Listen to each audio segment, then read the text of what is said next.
A notícia diz: brasileiros repatriados de Gaza pedem proteção após ataques xenofóbicos. A advogada solicitou ao Ministério dos Direitos Humanos proteção para Hassan Rabi, para a família dele. Repatriado recebeu mais de 200 mensagens de ódio nos últimos dias. São mensagens com ameaças de agressão, injúria racial. Ela lista ali todos os casos.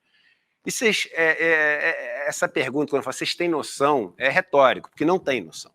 Eu não tenho noção, vocês não têm noção, e ninguém tem noção, a não ser eles. Do que essas pessoas estavam vivendo há 4 dias atrás. São pessoas que estavam num campo de concentração. A faixa de Gaza, eu acho que todo mundo aprendeu isso, todo mundo conheceu isso, porque não conhecia. Eu não sabia que a faixa de Gaza, a dimensão do que era aquela história. Eu sempre falei de faixa de Gaza e a gente usa até como uma expressão, caraca, aquele lugar, aquilo ali é uma faixa de Gaza, né? A gente sempre usou a expressão, mas a gente não tinha ideia que o negócio é um campo de concentração. O negócio é o seguinte, quase todo mundo desempregado. A idade média das pessoas, irmão, é 17 anos. 50% das pessoas têm menos de 14. O desemprego é quase que total. Mais de 90% da água que as pessoas usam é suja. Irmão, se você for em Gaza, quase todas as famílias têm alguém do núcleo familiar que já morreu. Quase todo mundo da família tem alguém do núcleo familiar que já morreu.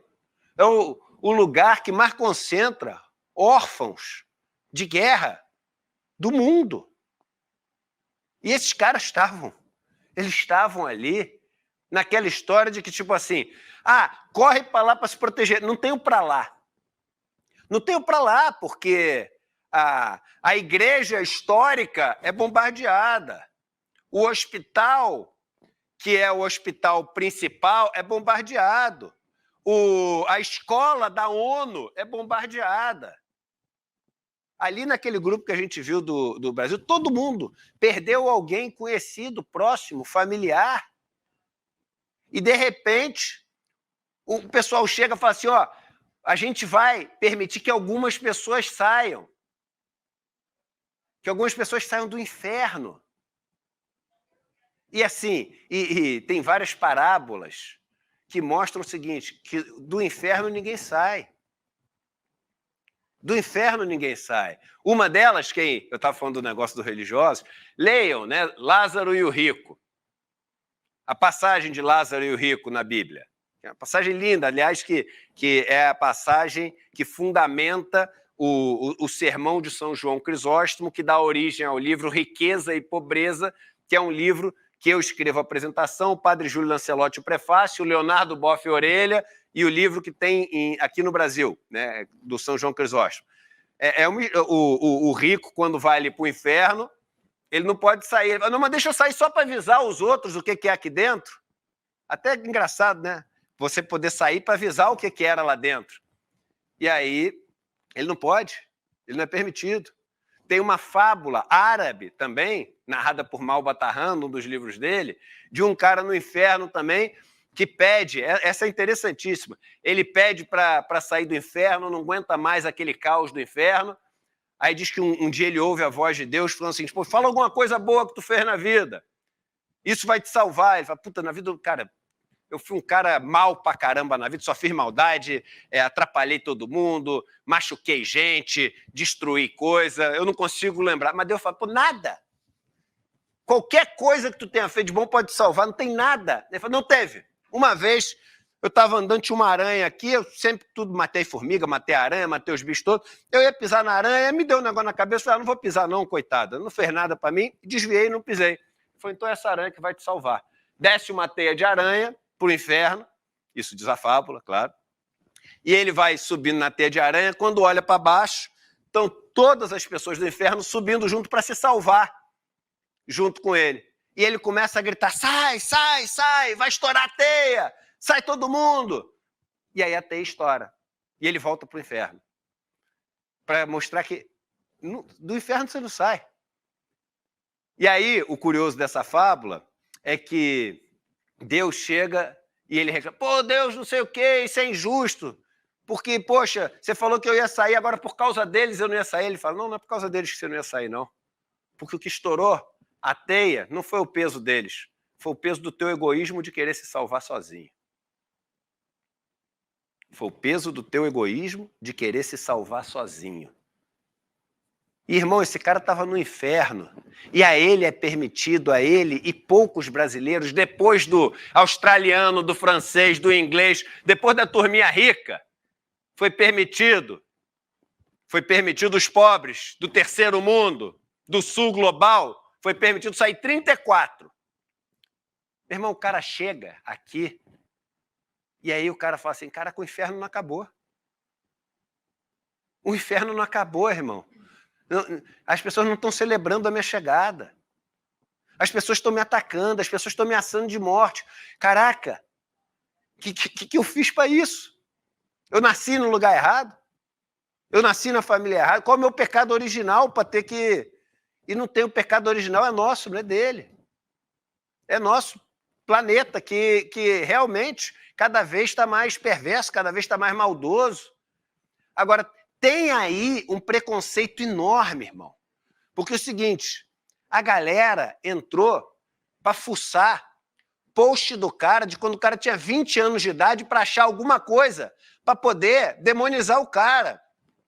E a pergunta que eu faço é o seguinte, quando a gente trouxe aqueles 3 aviões de Israel, alguém fez isso? Ninguém fez. Ninguém fez. E por que fizeram com esse? Porque Vivian e William, meu irmão, o ataque, a covardia, a maldade é sempre com o oprimido. E é por isso que a gente vai sempre enfrentar o opressor. E nesse caso, o opressor é Netanyahu, é o governo de Israel. Nesse caso, o opressor é Netanyahu, primeiro-ministro de extrema-direita, que governa o Estado de Israel, e ele é o opressor. A gente vai ter uma aula semana que vem do Malcolm X. Nessa aula, irmão, tem um trecho de um discurso do Malcolm X, que é The Ballot or the Bullet, quer dizer, a urna ou a bala. Bala mesmo, de tiro. E nesse é o primeiro discurso, porque no começo da vida dele, ele falava assim, o homem branco é o demônio. E ele muda isso no final da vida dele e fala o seguinte, olha só, eu não tenho nada contra o homem branco. Agora, eu tenho contra o opressor. E contra o opressor, qualquer meio para acabar com a opressão. O caso é que hoje, na América, o opressor é o homem branco, de olhos azuis. Então, ele não tem que deixar de ser branco, ele tem que deixar de ser opressor. E para ele deixar de ser opressor, eu vou fazer o que precisa ser feito.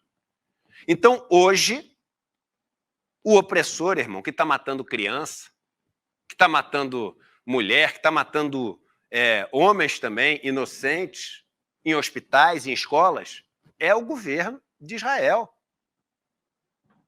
E a gente está apontando por racismo, isso é racismo, para o cara que chegou de Gaza, que é o que aconteceu nos Estados Unidos depois do 11 de setembro. Se é muçulmano nos Estados Unidos, irmão, a campanha foi tão forte que você é muçulmano nos Estados Unidos, é racismo do começo até o final do dia. E aí, veja que curioso, tem uma frase que eu li ontem, e que foi uma frase escrita por um prisioneiro de guerra, por um prisioneiro num campo de concentração da Segunda Guerra, ou seja, o inferno, os campos de concentração onde os judeus ficavam presos para serem mortos das maneiras mais cruéis possíveis. Era um inferno na Terra. Isso já foi retratado em vários filmes e vários documentários e nunca vai ser o suficiente para as pessoas entenderem o sofrimento que o povo judeu passou na Segunda Guerra. Mas eu vou te falar, a frase que foi encontrada, que foi a frase que mais tocou as pessoas, que mais mexeu com as pessoas, na parede de uma das celas do campo de concentração, era a seguinte: se existe um Deus, ele terá que implorar pelo meu perdão. E essa frase vale para esses palestinos que foram tirados de Gaza e trazidos para o Brasil. Se existe um Deus, ele vai ter que implorar pelo perdão dessas pessoas que moram em Gaza, que estão sendo bombardeadas, que estão sendo covardemente assassinadas em nome de um projeto de Netanyahu de eliminar um grupo étnico, um grupo religioso, uma comunidade inteira. Por isso, genocídio. Se existe um Deus, ele vai ter que implorar o perdão desses palestinos que estão sendo mortos dessa maneira. E é triste ver que o governo de Israel nos leva até essa frase, que foi uma frase escrita por alguém do povo judeu que sofreu isso do nazismo. E o Mark Twain falava, já usei várias vezes essa frase aqui, a história não se repete, mas ela rima, e rima das maneiras mais, assim, insanas possíveis. Então, todo o nosso apoio a esses palestinos que chegaram ao Brasil e todo, assim, o nosso desprezo, a nossa raiva, a raiva que é a iracúndia sagrada, que vem do lugar da indignação contra esses brasileiros covardes que estão atacando esses palestinos que chegaram aqui no Brasil.